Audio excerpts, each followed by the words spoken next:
and start recording. The Housing First Subcommittee meeting has now commenced. It is October 31st at 4:04 p.m. This meeting is being held virtually due to COVID-19 to allow for social distancing and protect the public health. As we continue our efforts in meeting remotely, we ask all commissioners and guests to mute yourselves until called upon to speak to avoid feedback and background noise. For those who have dialed in using the call-in number, to unmute to speak, dial *6 on your phone. Also, prior to speaking, please announce who you are to identify yourself. As a reminder, this meeting is being recorded. We ask that you only use the chat function to request to speak or to announce that you are leaving the meeting so that we can keep track of quorum. Also, to comply with state open meeting law, attendance and votes will be done by way of roll call using audio, not by using the chat function.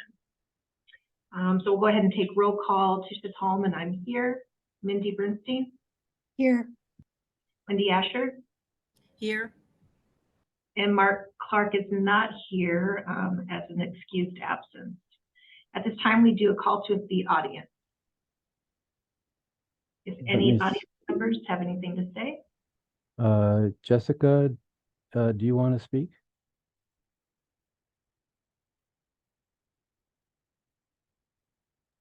Ernesto, I just got a chat that Mike said that he's not hearing anything that people are saying. Well, But that's all. Yeah. So I don't know about Mike's problem. I see the chat, but I can hear you. I hear Tisha.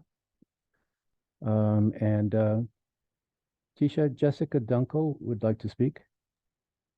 Jessica, go ahead.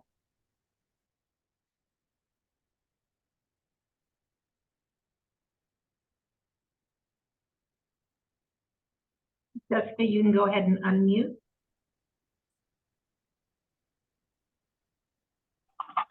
Hello? Go ahead. Can you hear me? Yes, go ahead. Oh, awesome. Hi. My name is Jessica Dunkel, and I work in social work. I also have experience just myself being homeless, and I've been on the committees, but this is the first time I've been able to actually say something. I couldn't figure it out. So I'm just glad to be here. I just want to hear what's going on with our programs, and there's a lot of resources that I've heard that you guys don't seem to know about when I've called last time. Sorry, my dog is like having a fit. So thank you for letting me join or be in the meeting. Thank you. Thank you, Jessica. Joe, you can go ahead and unmute. Thank you. I'm not sure if Elle is here with the kind of information we have asked for about the homeless protocol, but I want to bring it up. I hope that we hear about it. I believe in July that was something Mindy asked about, and we have asked Randy Champion and Ann Chanica and Jason Thorpe. What's his last name? I can't remember. Correct. About it, and everybody has said, "Oh, we'll get back to you." And it's been a rotating task at various meetings. I'm not someone who thinks generally in a conspiratorial fashion, but as time goes on and we don't have that kind of insight into the program, and the people who we ask don't show up to the next meeting, I think those concerns persist. And Elle, I don't think I've talked to you at these before, so you're probably not aware of what we were asking for, and that's okay. I'm not putting this on you, but the concerns were about the homeless protocol and what kind of the ratio and statistics were as to homeless camps that were being assisted versus camps that were eventually displaced, etc. So I think that's still an outstanding question. And if we don't hear about it today, I hope we hear about it at the General Commission meeting, which is, I think, on Thursday. If not then, I guess we'll wait another month for the next Housing First Subcommittee meeting. Thank you. Thank you, Joe. We do have that question back on the agenda for today in this subcommittee as agenda item number 4. Anybody else from the audience for public comment?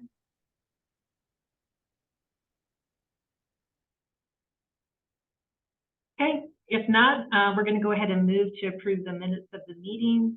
We need to approve minutes for July, August, and September. Let's take them one at a time. I wasn't present at the September one, so I cannot vote on that one. The July meeting minutes, has everyone had an opportunity to take a look? All right, with that, anyone opposed to approval of the July meeting minutes? No, it's Mindy. Okay, great. Wendy? No disapproval. July meeting minutes have been approved. August meeting minutes, is there anyone that does not approve of the meeting minutes for August?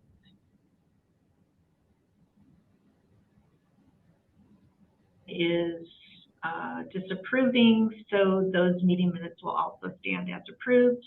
In regards to September meeting minutes, anyone disapprove? No, those meeting minutes will also move forward as approved. So the first thing on the agenda after the approval of the meeting minutes is a Housing First update. Is that what you're here for, Elle? Yeah, I'm here representing Housing First, specifically homeless protocol. So hopefully I can answer all of your questions, Joe. Great. We also had a Housing First update. Are you able to provide that as well? I'm not really sure, as this is my first meeting, what kind of format that rolls out in. I can kind of just talk about the Housing First Division and things that we're doing, and then you could ask questions. How's that? Sounds great, Elle. Okay, great. So some big things happening with Housing First. We have the multidisciplinary outreach team program that's rolling out. This is a partnership between City of Tucson, CBI, OPCS, and El Rio.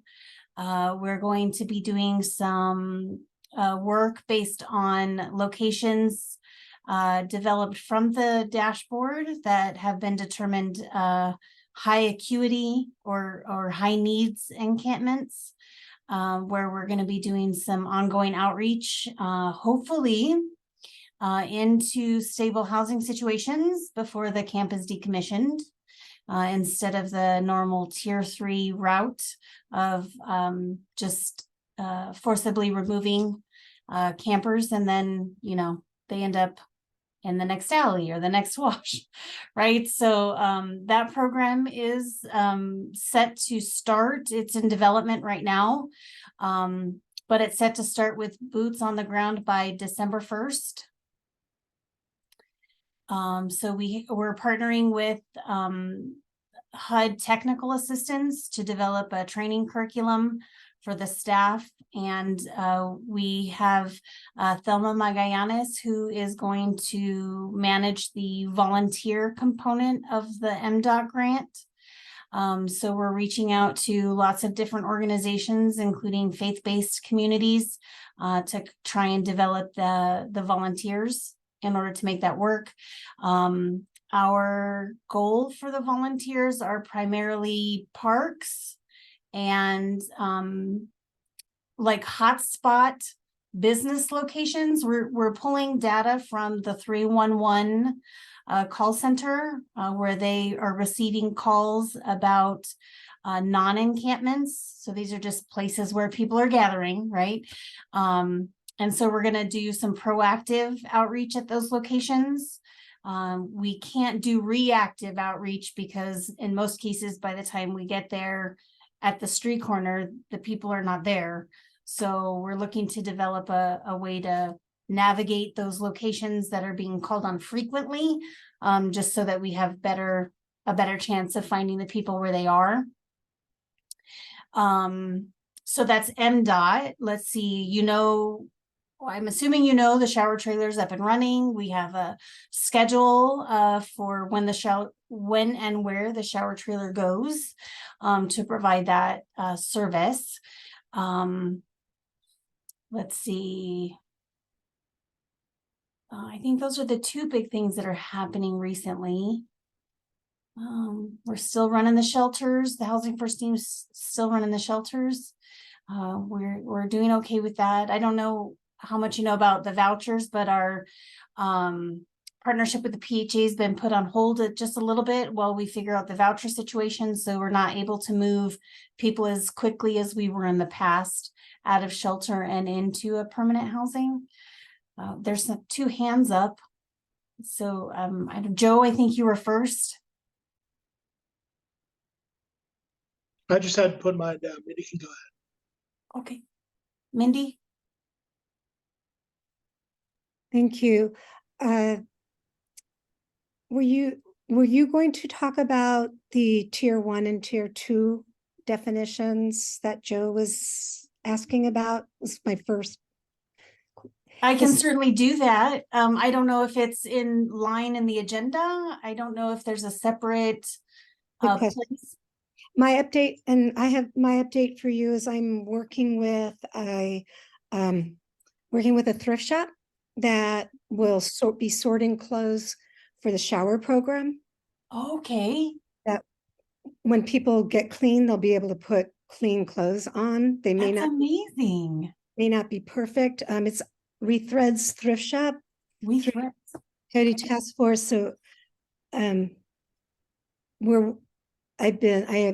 just had their fundraiser. They've been busy, but I thought how perfect that would be for the clothes that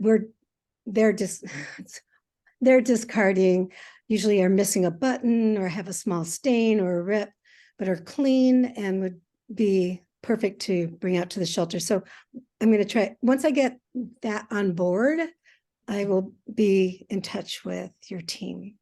Amazing. Do you have a plan of how you're going to transport those? Are you going to do it like in a van or? That is going to be up to the agency. I think that the clients are members of a community, so they decide. Sure. I think that what I'm suggesting is that they sort clothes into male, female shirts, pants, and then deliver them once a week. Deliver them once a week to the shelter. To the Wildcat or The any Wildcat. any place you tell us to deliver. Okay. Then, I think that's a great idea because we certainly have the capacity to transport them. okay. And if you could if they don't want to transport, could you pick them up at the thrift shop? We could probably arrange something. Absolutely. Yeah. Great. Thank you. I'll put my hand down. I think, yeah, I'll put my hand down. Thank you, Mindy. Joe? Yeah, I also see in chat, Jessica had a question, so maybe we can get her in after me. But I was thinking, Elle probably doesn't know because you don't know me. I'm one of the co-founders of the Historic Fourth Avenue Coalition, and saw that the shower site was over there this morning, and really appreciate that. And there was also, I think some clothing and things. I wonder if there are a few thrift shops down around the avenue. If the shower site's going to be there, we have, the thrift stores around there. Arlene over at Tucson Thrift and all the places down there. I wonder if that's a possible collaboration too. That just sprung to mind as Mindy, you were talking about that great work you're doing. I think it would be an amazing partnership because we already know that, they would like clean clothes when they get out of the shower.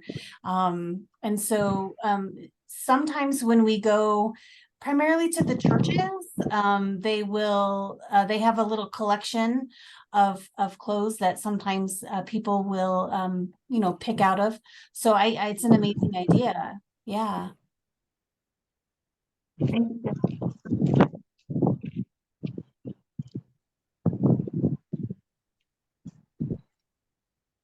Jessica, did you have a question? Yes, I was curious if two things. One, if you guys could explain like how you are making sure the information, like the Wildcat, the showers, stuff like that, are getting to the homeless people, and how people search for them. I haven't. I mean, I know about it, but if you are a person that just gets online, I have not been able to find anything about it. So I'm just wondering like how the outreach of that goes to make sure it's reaching the right population. And the second question was regarding the vouchers and like when those will be available, and what are people doing? Like, what's the backup plan while people are waiting for those vouchers? So the shower trailer, when we created the schedule, we determined the date and time with the agencies that we're partnering with. We're using their locations. And so it is actually, we're relying on them to market to their, you know, participants, the people that come into their facilities, to let them know when the shower trailer is on site. That is not our long-term plan, but that's what we're doing now. Once we get MDOT out into the communities, our hope is to be able to provide pamphlets that will provide the shower trailer schedule. There's some food trucks that have recently been, I guess they're still in the planning phases, but we have some people with food trucks that we're trying to partner with to provide a schedule of where those food trucks are going to be, and when. So we're hoping to get all of that into some material that we can hand out as we're out in the community. So that, I think that was your first question. The second question was About vouchers. About vouchers. the vouchers, yeah. Plan B. Unfortunately, the Housing First program doesn't really have any control over when those vouchers become available. They're managed by the PHA, the HCD, Housing and Community Development, PHA. And when they have availability is when they let us know we can use them. And so we just have to wait until that availability happens. We do know that this happens every single year. This is not the first year that they've put a stop to voucher usage for our programs. And it usually only lasts 2 or 3 months. I can't say that that will be the same this year, because it's all about their funding, right? And their funding sources. And so what we're doing in the meantime is we try to offer the available beds that we know are available. For the most part, it's in Salvation Army and Gospel Rescue Mission. We do know that oftentimes those are turned down because of the barriers in place that prevent them from accepting those spaces. So there has been talk about trying to find locations that where maybe we can build another low barrier shelter, but that's very early development. Like we haven't even talked about location or what properties are available. So there's that. It is being talked about. So I think that's at least a step in the right direction. Brandy recently went to a community first village in Austin. And so she's been talking about how amazing that is. She showed us a video that I could share. And so it's kind of what we would like to do if we can, Mindy, if we can make it work, right? So I think right now it's just ongoing conversations with the people who make decisions. And once we can maybe figure out what the city can contribute to that type of situation, whether it be, fast tracking permits or, providing the land itself, leasing it if that's what needs to happen, and then finding our partners in the community that can help us build it, Yeah. Thank you. Jessica, Thank you, did that Al. answer your question?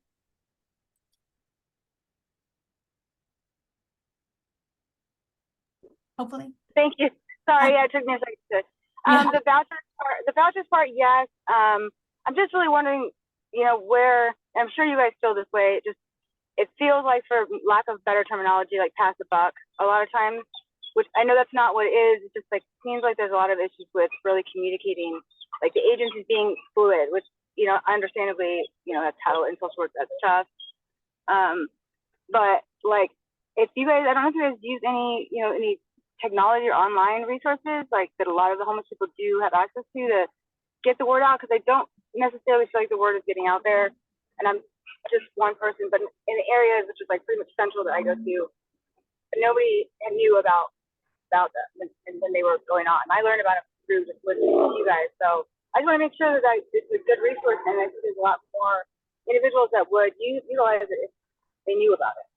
Yeah. So, So I can look at adding the shower trailer schedule on the tpch.net website. I'm sure that we can get something posted there for anybody who wants access to that online. yeah, just because when you search, and to me, I helped with 311 like create on the app, and it's very like there's a lot of like terminology behind when people just Google, but that's what they do. They'll get on and just housing for homeless and keep going, and like nothing, like anything comes up, like any of these programs, which I'm pretty not that hard of a link to something to be able to get that to come up. So if it has a link, if there's a link directly to it, then like I could help, or you're a tech person can help make sure that when it's entered into a search engine that it'll be found. Does that make sense?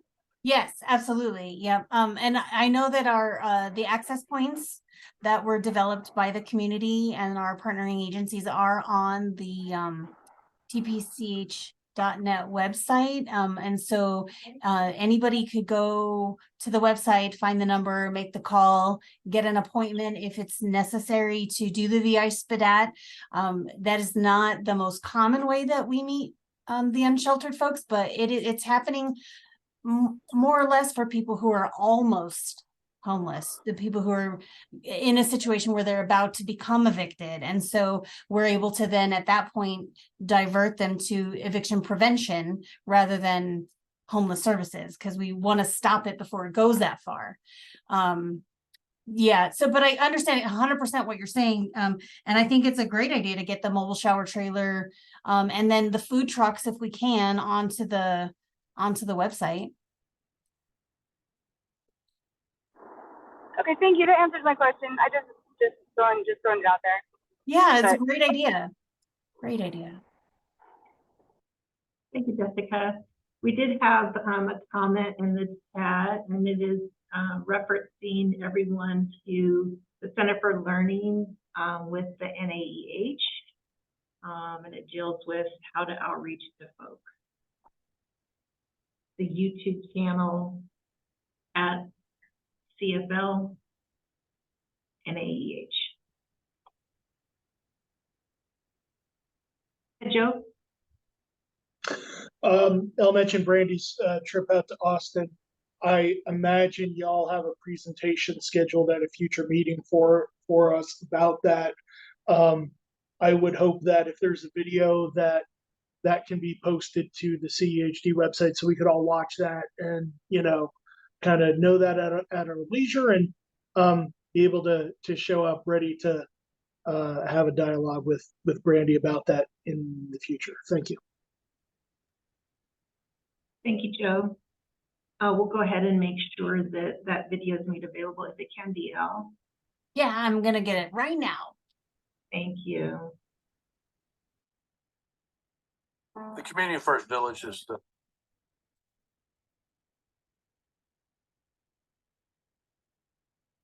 Al, do you want to share Community that First right now? Village is I'm sorry. Do you want to share that video? Yeah, I'm gonna put it in the. Oh, do you mean like share it, or just put in the chat? It's up to you. Well, Or do you it's up to the committee chair. How do you want to do How that? long is it? Yeah, how long is the video? It is 4 minutes and 42 seconds. If there are no objections, the other commissioners, we can go ahead and review it. If you have any opposition, let me know. 4 minutes, I think, would probably be a useful allocation of our time here, since there are questions. I agree. 4 minutes sounds good. And Elle, if you can also put a link in the chat, that way we could share it with others. Because I know some other folks who might be interested. And Al, you're co-host now, so you should be able to share your screen. Okay. On the bottom, the green share screen. Okay, I see it. Okay. punch that, and then when you Okay, so let's see. then open up your video. Share screen.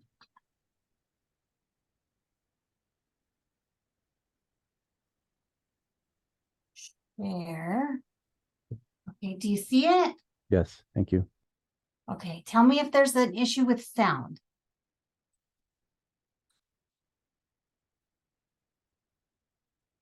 So I can't hear it. Can you hear it? No, No. unmute it on your end, Al. Oh, right here. First Village is the How about now? craziest place I've ever been and ever lived. That's good. Oh, I love this place. What we're doing here in Austin, Texas has never been done anywhere in the United States of America or the world. Mobile Loaves and Fishes has created a new movement designed to lift the most chronically homeless men and women of our community up off the streets. When I look back on it, it was nothing short of a miracle.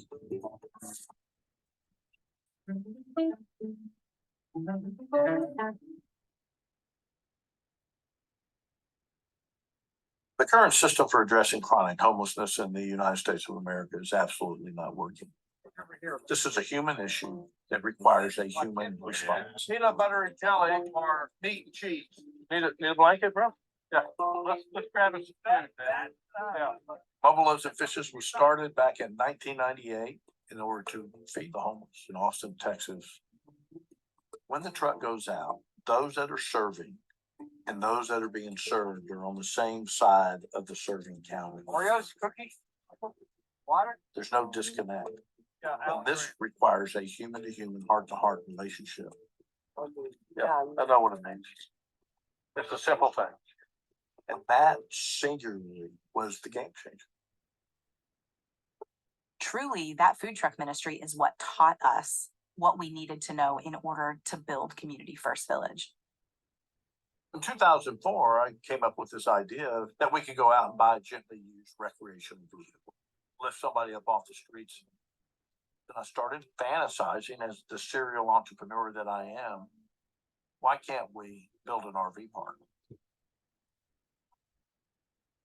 Community First Village is a 51-acre master planned community that is designed to lift the chronically homeless up off the streets of Austin. Mobile Loaves and Fishes cares for the people who have experienced long-term homelessness. Many of them 5, 10, 15, even 20 plus years. At that point, they have experienced so much trauma.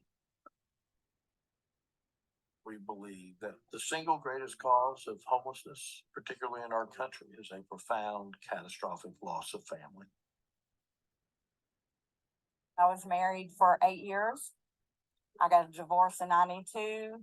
I lost my house and my world because I lost custody of my son, full custody. It devastated me. So I medicated myself with drugs. To tell you the truth, I really didn't want to live anymore.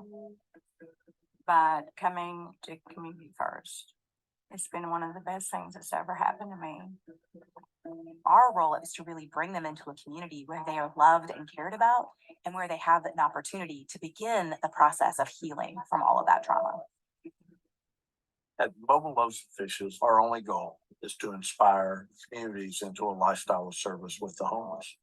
That's it. The neighbors that live at Community First Village are incredibly gifted human beings. One of the joys of the work that we do is being able to give them the opportunity to put those gifts and talents to work. We create micro enterprise opportunities for our neighbors to earn a dignified income doing things that they love to do.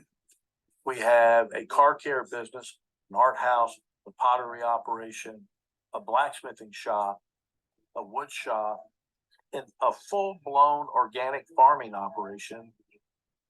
Over the last 2 years, we've paid out more than $1 million to our neighbors. That's putting money back into their pockets to help them to be able to earn a living and enjoy life here. All of us desire to have purpose in our life. Community First Village is transforming the lives of everyone who's a part of this community. This place, it's really empowered me to do great things. I have my own family here, a real family that pulled me up and loved me when I couldn't love myself. This is where I got my life back.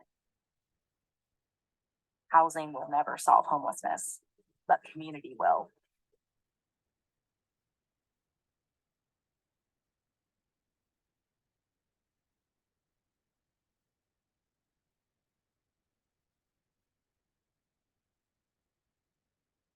We've got to streamline these ideas. We need Grammarly. I think so. Yeah. Are there any other questions for Elle?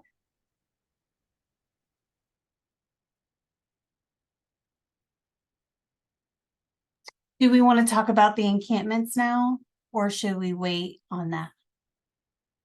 I think the only thing we had on the agenda was regarding the tier 2 encampments. If you could just provide us with some information on that. I think that was the only outstanding issue on our agenda for today. Okay, so I can do that. So the questions that were forwarded to me about tier 2 encampments, the first one was how many are there? And so I pulled the data as of October 23rd. There are 41 active tier 2 sites in our community. The next question was, how do we outreach them? And so our partners with Community Safety, Health, and Wellness are assigned follow-up assignments through the dashboard. We use apps to track response to make sure that we have a good response time. And we do our best to go out once every 2 weeks for the tier 2 sites. And then also cleanups are assigned and they should happen at least once every 2 weeks. So the next question is, what are the plans for continued outreach and eventual decommissioning on tier 2 sites? And so during the follow-up visits, we provide information and available resources. We record the names and the needs of those who are willing to engage with us. And we continue to work with those individuals while engaging that as they remain in the encampment. If they move on from the encampment, then unfortunately we kind of lose track of them. But while they are there, we continue to provide the ongoing outreach and services information. If the site destabilizes, and it's causing a negative impact to either the community, the environment, or the campers themselves, then we change the status of the camp to a tier 3 camp. And at that point, we start the process of forcibly removing them from the camp. The next question was, what resources do we offer at the encampments? And so the outreach staff provides information and, if needed, transportation to rehabilitation centers, behavioral health facilities, day centers, food resources, and provide assistance with document collection. If we are aware that an individual is working with another agency, then we facilitate a reconnection between that person and the agency that they're working with, that they're already working with. And the Community Safety, Health, and Wellness team has created a pretty robust resource list containing information, and they give that information to the individuals, and also whatever needs that their pets may need. We have information on that as well. And so the very next question is MDOT. What does MDOT bring to the table? And so this is directly from the grant.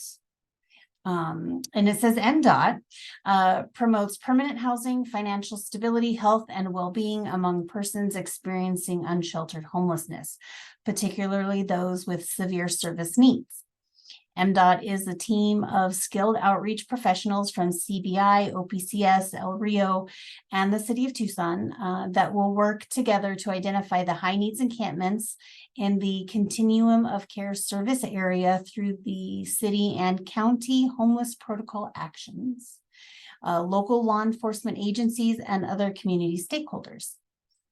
The outreach team will provide ongoing outreach and navigation, including a more intensive case management model to assist the unsheltered individual into a positive housing outcome.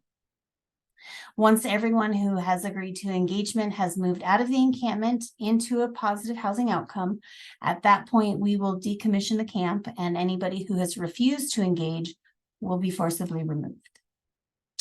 So those were the questions they sent me. Does anybody have any follow-ups? Wendy or Mindy? Joe? Yeah, thank you for that. And for anybody who's not familiar with the MDOT term, that's multidisciplinary outreach team, is that correct? That is correct. Okay. So I think the question was, it's good to hear some statistics that you've got 41 active kind of camps you're looking at, those locations. How often are there new ones reported that obtain a tier 2 status, and how often are tier 2 camps moved to tier 3 status? So these are amazing questions, and I unfortunately don't have answers to them, but I can tell you that we have just partnered with a data analyst who's going to help us do a deep dive on our data. So we're going to be able to get those answers soon. In fact, I'm going to write them down. Okay. You want to know, so I can say daily. We have camps that are tiered to daily. Because as I work the dashboard, as the initial assessments come back, every day we have tier 2 camps. I think every day we even have tier 3 camps, right? Tier 1 camps are less frequent, but we have more tier 1 camps on the dashboard than we have any other type of tier camp. And that's just because the response time to get the cleanup done is longer. Lower for priority. tier 1 camps. Yeah. Okay. Yeah, But so yeah, the other question was, how long from a tier 2 to a tier 3? Is that what you said? Yeah, the underlying thing that I feel like as a member of the community that I want to know is, how often are we seeing displacement with these camps? And if you're saying that we get new tier 2 camps in and things are promoted from tier 2 to tier 3 daily, then that's a daily occurrence. Is just now that I've got a specific number, is 41 about an average for what you're monitoring on tier 2 camps, or are we higher or lower at this point? No, that's pretty average. Okay. I mean, we go up a few, 2, 3, 4, maybe max. And then we go down, right? So it's a fluctuation, but it's pretty average, I would say. Yeah. Okay. So it's stable around 41, and for the number of tier 2 camps you get added, you remove about that same amount of tier 3 on a daily basis. Well, no. So right now, tier 3 camps, for the most part, are being removed on Wednesdays and Thursdays. And so we have a dip usually on Wednesdays and Thursdays on the number of active camps because we're closing them on Wednesdays and Thursdays. Gotcha. And then so your highest day for tier 2 camps is going to be Mondays. And then on Tuesday, and then in the middle of the week, you clear those out. The number goes down. It goes back up next week. Right. Yeah. What's that delta every week? So right now we're averaging about 25 legitimate new reports a week. Okay.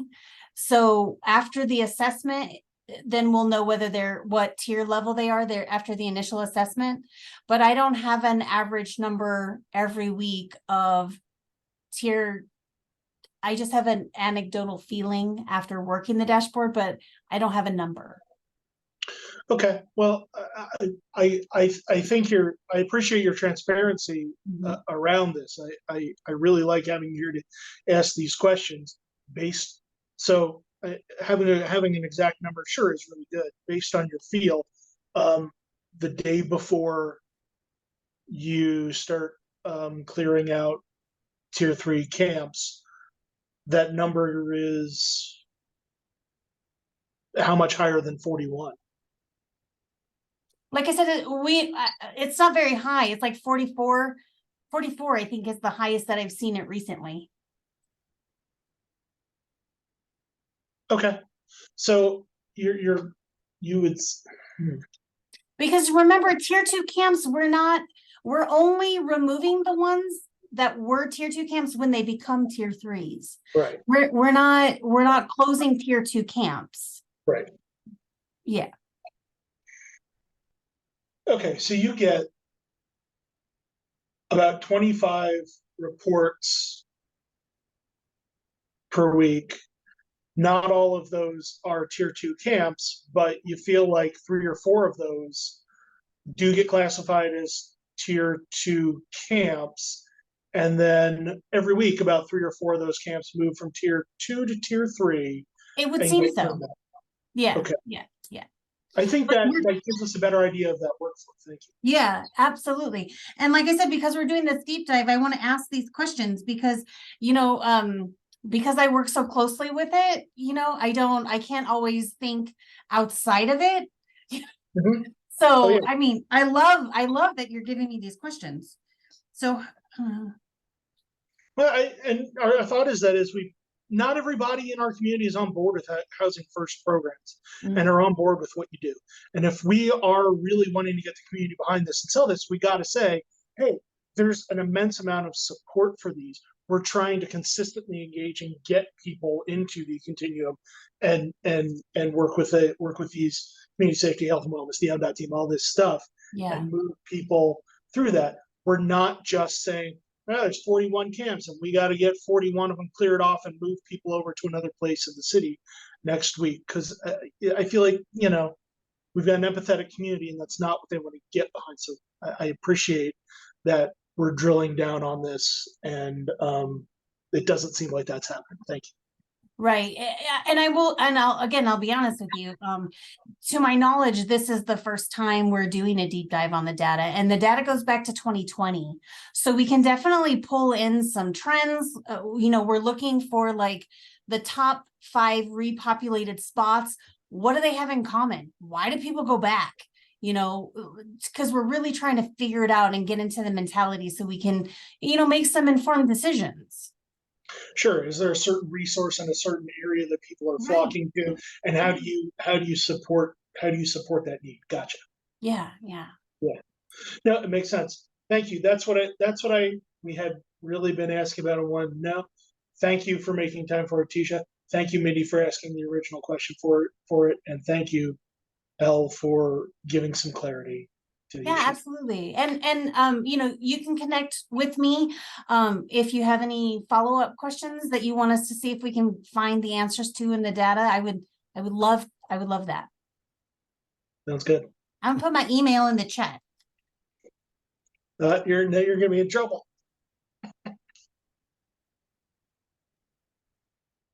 All I you, can Elle. give you is what I can give you. I don't find that trouble. Thank you, Elle. I don't see any other questions. That is the last thing on our agenda. Next steps is the agenda items for next meeting, November 28th. So Tisha, excuse me, before we go on, I just want to make sure that Elle typed their email correctly, because it's L comma. Is it L comma or L period? It should be period. I apologize. It should be okay. I'll type it again. Thanks. Thank you for catching that.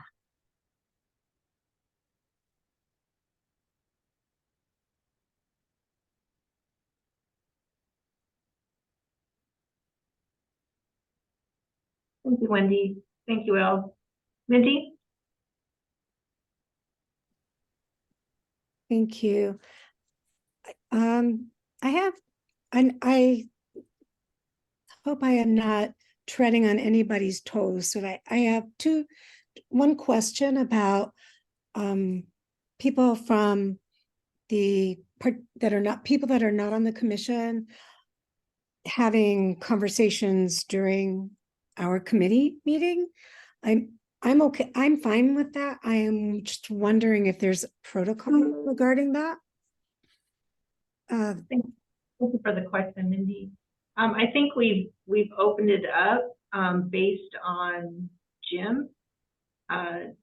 Jim Toffel has been pretty free in opening up the conversation at the CEHD level. And we know that mostly the questions are coming from Joe, who's been a pretty regular attendee. But we can get clarification on that, Mindy. But I was just following the lead of Jim on that.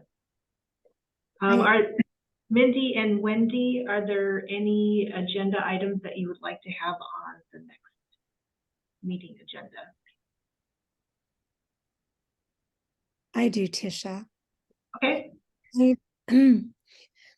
I've asked for this to be on the agenda maybe 3 times, probably 4. Been asking for the city to for getting some identification of city properties that are either vacant lots or abandoned buildings. And my interest in knowing that information is because I'm envisioning tiny home villages and where to build them. So I would love to know what's the city owns and what can.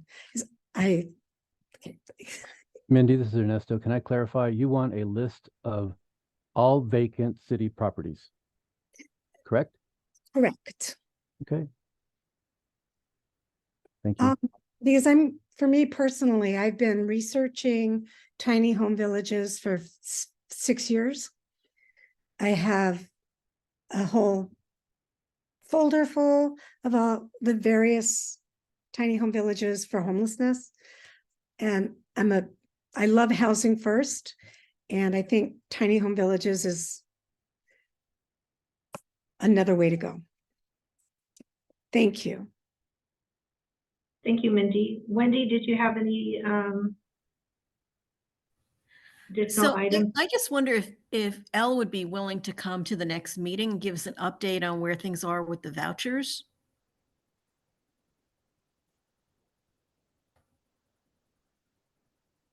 I mean, I can certainly come and give you an update with the vouchers, but I don't think there will be a change between now and the next meeting. Because like I said, the gap's usually a couple months long. So, but I don't mind coming and just letting So you as know. an alternative, maybe you could contact Tisha, the chair of the subcommittee, when you do have that update, and she can put you on the agenda that way. Does that work for both of you? Yeah, sure. That way we So use everybody's precious time efficiently. Thanks. Yeah. Thanks If both. there's no update, there will be no agenda item. If there's an update, then we'll go ahead and include it as an agenda item, and Elle or whoever else from HCD can make it for that update. Perfect. Thanks both. Any other questions? Or I'm sorry, any other agenda items for next meeting? Okay, I think that's it, Ernesto. At this time, we have completed all the agenda items. I would call this meeting to a close and wish happy Halloween to everybody. Be safe, and we'll see you next time. Just in time for baseball. Thanks. Thank you. Thank you all. Have a good Halloween. Happy Halloween. All Hallows Eve. Thanks, Tisha. Happy Thank you. Halloween.